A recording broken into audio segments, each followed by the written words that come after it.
This DSA one UGA fan ranting opinion back with another video for y'all real quick. Like, congratulations to the Ohio State Buckeyes and the Notre Dame Fighting Irish for making it this far to the national championship. I like what Marcus Freeman had said during the interview when they won. They asked him about being the first black man to make it this far and to be in a national championship. And I'm gonna tell you why I liked it, but I do have a caveat to that. He was basically saying it's not about me, it's about the team. I get that. And with that being said, I think he understands or even knows how big of an accomplishment that is, but at the same time, he doesn't want to knock the other side of his family, meaning he's black and South Korean. Most people who are mixed don't, not even gonna say most, I'm not even gonna do that. I'm gonna say some people that are mixed, biracial, whatever you want to call it, sometimes they don't acknowledge their other side, meaning when a black person gets with somebody of another race, and especially if that black person has not been in that child's life, the other side of that child will be more prominent or dominant, and they will show more credence to that side, which I agree. Not saying he did this, but I understand. He played this in a very PC type of way. Basically saying, don't put the spotlight on me for getting this team here. Put the spotlight on the team for putting in the work and getting here. And to me, I think he could have did it both ways. And what I mean by both is he could have also took some credit for getting them there. Because without the coaching scheme, these young men would not have came out here and put this together to get them to where they're at. But at the same time, without the players, the coaches that put the scheme together would not be able to get to where he is. So it's a symbiotic relationship. And to me, the way he played it well. I'm not going to sit up here and be like, well, he should have said, yeah, my black side, this, that, and the third, or X, Y, and Z, and fed into it. I think he understands the climate of the country, which has never changed. It's always been like this. It's just being more visible now with camera phones and internet, putting more situations out there for people to actually look at. So to me, he just played it safe. Can't be mad at that. That man got things he got to take care of and a program he's trying to evolve from when Brian Kelly was there. And I'm quite sure a lot of the Notre Dame fans that watched that game was clowning Brian Kelly. I even think I seen a few articles that said they did clown Brian Kelly. Like, you saying you was up here and couldn't get it done, and you went to LSU, and LSU ain't even in the playoffs. LSU hasn't sniffed the playoffs since he been there. They made it to the SEC championship his first or second year. I want to say his second year, but wasn't good enough to actually beat Georgia at that point in time and make it into the playoffs. And I think Georgia won their second national championship that year. But for him to say that and then get to a school like LSU and not do it is crazy. But also at the same time, really can't say that, because when the playoffs first came around and in the BCS era, Georgia could have beat Alabama, didn't make it. Alabama played Notre Dame in the BCS championship and lost. I think Brian Kelly was there for that. If not, he came in after that. A few years after that, when they came in with the playoffs, I think Brian Kelly did make it to the national, but he lost that one too. So I mean, you really can't say Brian Kelly can't get Notre Dame to a national. He's done it. I want to say at least once, if not twice. But if I'm wrong, let me know. If he hasn't done it at all, yeah, he should have kept his mouth shut and just went to LSU. Like, you look stupid as hell for saying that. And now I'm starting to see, well, I've been seeing it since Carson Beck decided to double back and go from the NFL draft into the, go from the college football portal. Damn, I'm screwing up.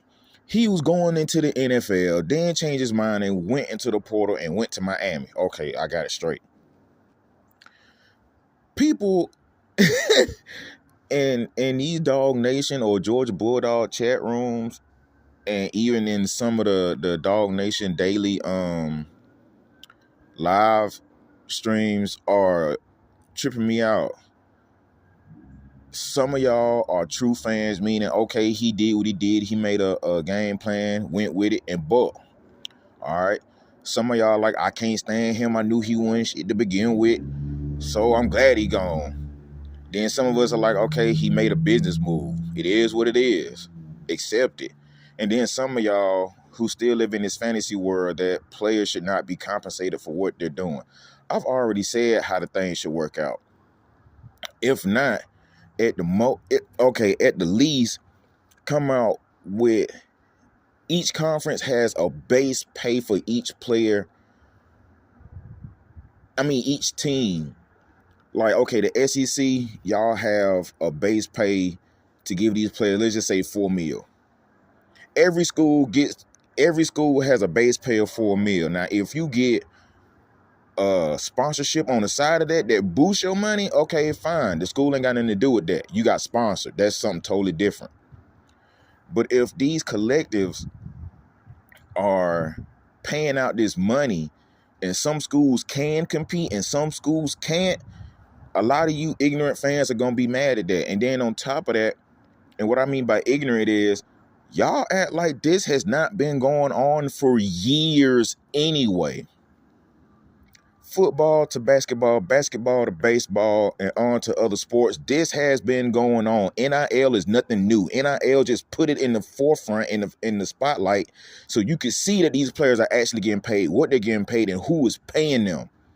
That's the only difference from now and back in 2013 all the way up until they finally made the shit legal. That's the only difference. And for some of you hating ass fans of any and every other team, the two that I remember the most is the one that Reggie Bush went through when they went in on him and took his Heisman from him because he got paid. And with Tennessee, if any of y'all remember the past, 5 years, they was talking about the McDonald bag that had money in it. That's right before NIL got established. Y'all act like this shit ain't been going on. Y'all really play dumb to this and then be like, oh, well, NIL is ruining it. No, it's not. No, it's not. The transfer portal is ruining it. I can somewhat agree, somewhat.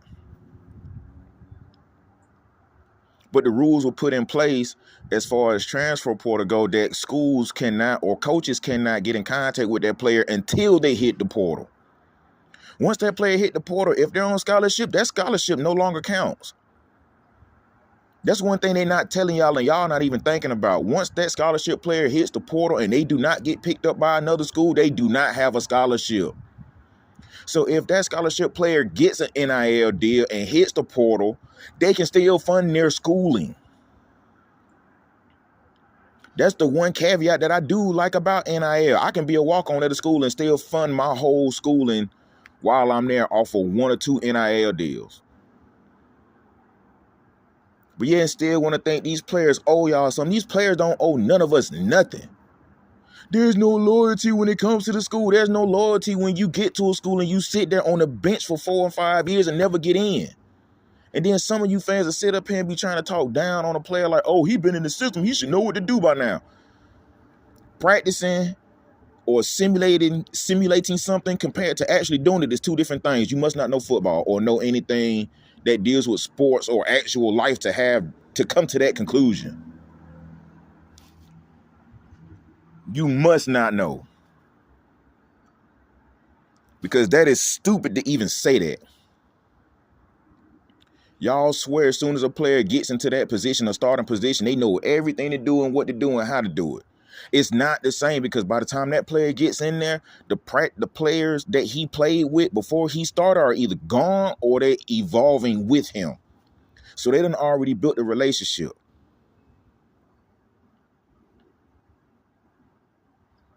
And then some of you delusional ass fans want to tell people they don't know what they talking about, or they're couch coaches because they're pointing out the obvious and you don't want to accept it, man. You need to shut the hell up with that. Like, go on about your business. The same thing you tell those fans to do, you can do it too. Lead the chat.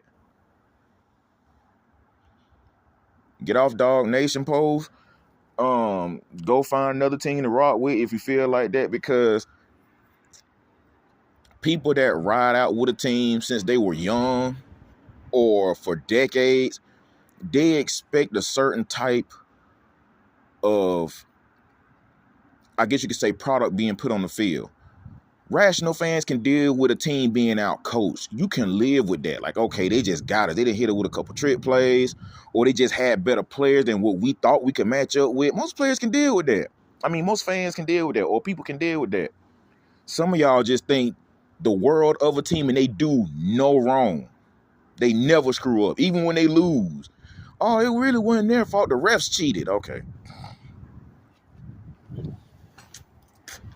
The refs are not going to catch every call. The refs are going to let them be physical sometimes.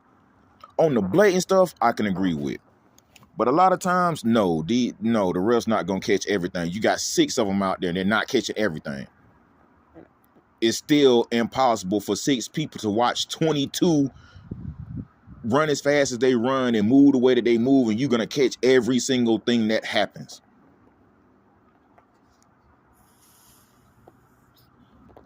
Man, some of y'all need to get over yourselves and get over this. It's a sport that we love to watch, and some of us actually love, and be doing too much. I was hoping that Deion would not leave and go to the NFL, in which case I wouldn't be surprised if he did. But I can understand what he's trying to do. He's trying to protect his son. And most folks have an issue with that. But when a father, a black father, does that for his child, you cannot knock him for that.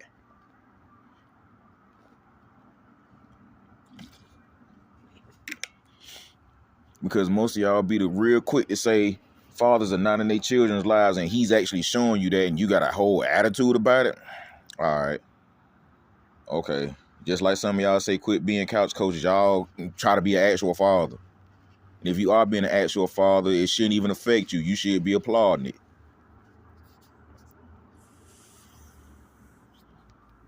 That man is building generational wealth through his children.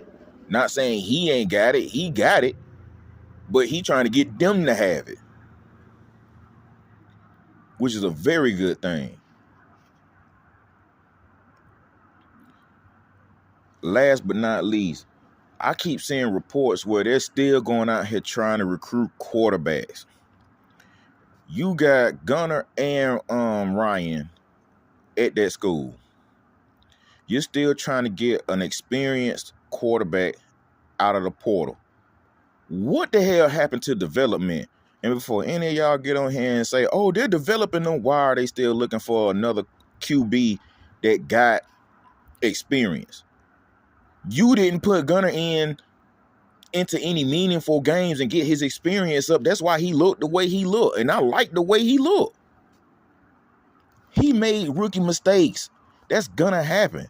And if you can't deal with a rookie making rookie mistakes, you need to start watching anything that deals with people with less experience getting into a job. And most of y'all voted for people who have no experience to become president. So we ain't even finna go that route with the politics, but I'm just saying.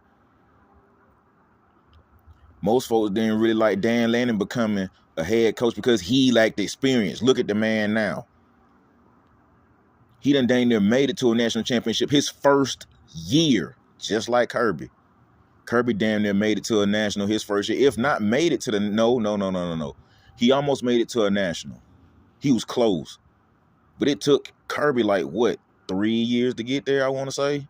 I could be wrong about that. But Dan Lanning almost did it in 2. He got a good staff around him. Y'all get off these young players' necks and backs talking about, oh, well, he should know how to do this and he should be able to do that. Get mad at the coaching staff for not putting them boys in the game, regardless of what the game looked like. If you up by 20 points in the fourth quarter, let the QB run the offense the entire fourth quarter. Give them some type of experience instead of putting them in for 3 plays and then yanking them. Putting them in for a play and then yanking them. Putting them in for a play when the opposite team knows what you're going to run. Then when it doesn't succeed, you're mad at the player. Y'all sound stupid.